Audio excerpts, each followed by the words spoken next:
Sebelum video ini dimulai, kalian harus subscribe, like, comment, and share. Dan klik loncengnya. Karena semua itu gratis. Enjoy this video. Subscribe.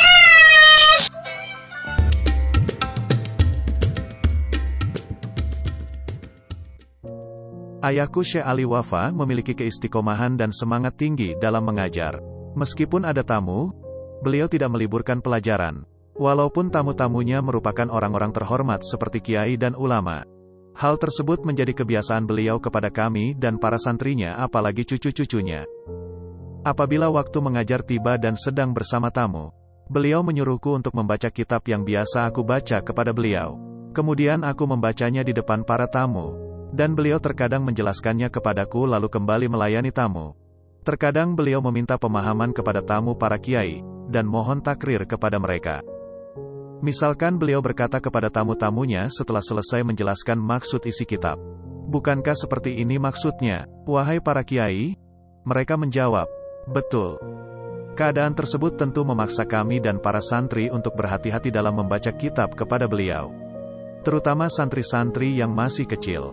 Tentu kami dalam membaca penuh konsentrasi dengan mengerahkan segenap jiwa dan pikiran serta semangat karena takut salah dalam irob. Sehingga harus menanggung malu di depan para tamu. Ayahku sangat ketat dalam mengontrolku. Dan selalu mendampingiku. Beliau tidak membiarkanku pergi jauh dari rumah bermain bersama anak-anak lain. Jika hal itu harus terjadi, beliau menyuruh santri senior untuk menemani dan menjagaku. Pada waktu malam beliau tidak membiarkanku tidur telat. Biasanya 1 jam setelah salat Isya, saya harus tidur. Suatu malam setelah salat Isya, beliau langsung memanggilku. Dan pada waktu itu saya terlambat salat Isya, dalam diri saya bertanya-tanya. Tumben ayah memanggilku untuk apa? Apakah untuk tidur, tapi masih belum waktunya tidur? Atau untuk keperluan lain?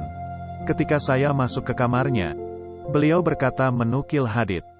أول ما يحاسب به العبد يوم القيامة الصلاة فإن صلحت صلح سائر عمله وإن فسدت فسد سائر عمله.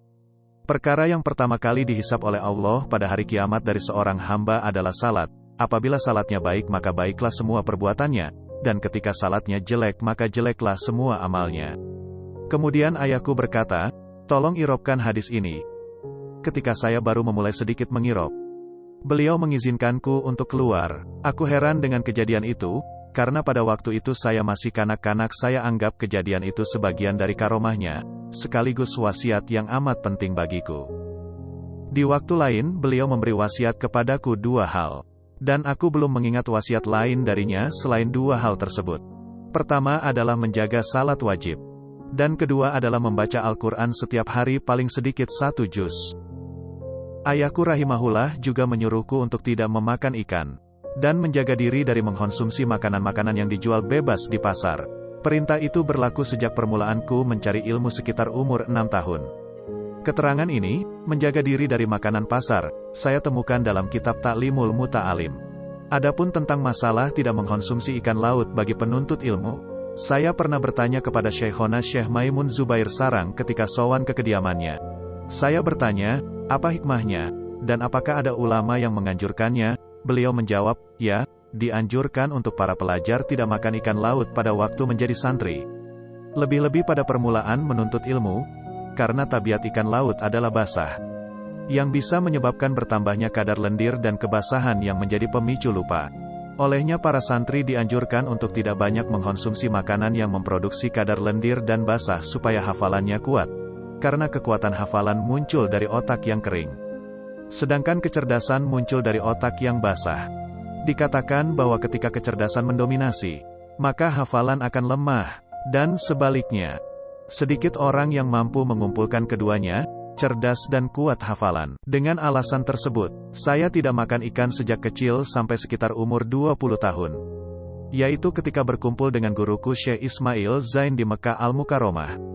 Kami para pelajar di sana, pada waktu itu, makan siang dan makan malam, 1 nampan bersama beliau. Jadi kami berkumpul makan bersama Syekh Ismail, putra-putranya dan sebagian santri-santri. Terkadang di tempat makan hanya ada nasi dan ikan laut. Kebiasaan beliau ialah mendahulukan kita, para santri, untuk makan. Beliau mengambil ikan atau lauk pauk sendiri. Kemudian membagi-baginya kepada kami. Sehingga aku tidak bisa menolaknya. Mula-mula aku tidak terbiasa makan ikan. Sehingga aku hampir muntah ketika memakannya. Mendekati masa-masa wafatnya ayahku, beliau memerintahkanku duduk di tempatnya untuk mengajari para santriwati baca Al-Quran. Saya mengajari mereka selama 1 tahun sampai beliau wafat. Tepat pada hari Kamis ketika saya mengajar menggantikan beliau. Setelah salat duhur, akhir bulan Syaban, tahun 1396 Hijriah, beliau dibopong ke kamar mandi. Waktu itu beliau telah melaksanakan salat zuhur. Kemudian beliau berkata kepada Umi, "Aku ingin salat. Bawa aku ke kamar mandi." Umi berkata, "Sampeyan sudah salat zuhur." Kemudian beliau berkata lagi, "Aku ingin salat." Umi menjawab lagi seperti jawaban pertama. Kemudian beliau berkata, "Kamu telah banyak berbicara kepadaku. Bawa aku ke kamar mandi."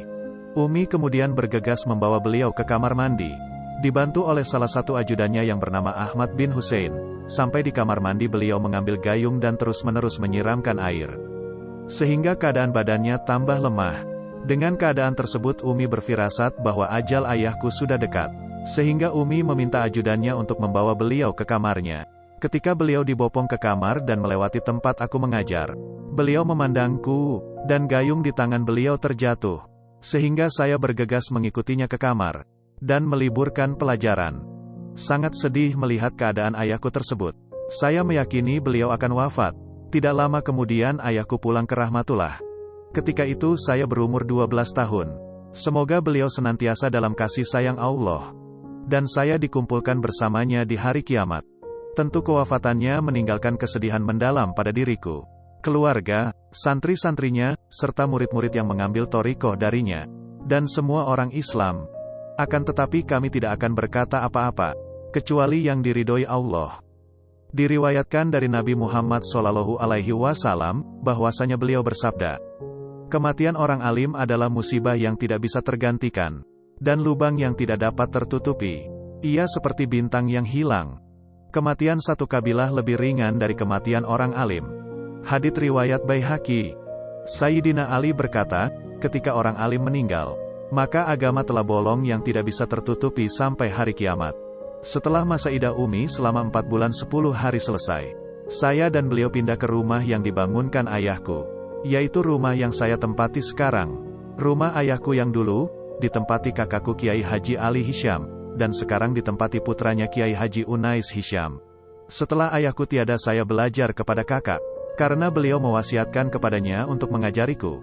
Saya belajar syarah kitab Safinatun Najah yang bernama Kashifatus Syaya, syarah kitab Sulam yang bernama Mirkutus Suudit Tasdik, dan syarah kitab Bidayah yang bernama Murokil Ubudiyah, beserta kitab-kitab lainnya. Sejak waktu itu saya merasa haus terhadap ilmu. Semangat dan keinginan untuk mencari ilmu semakin kuat. Dan, tunggu kisah selanjutnya, di part berikutnya. Sampai jumpa lagi.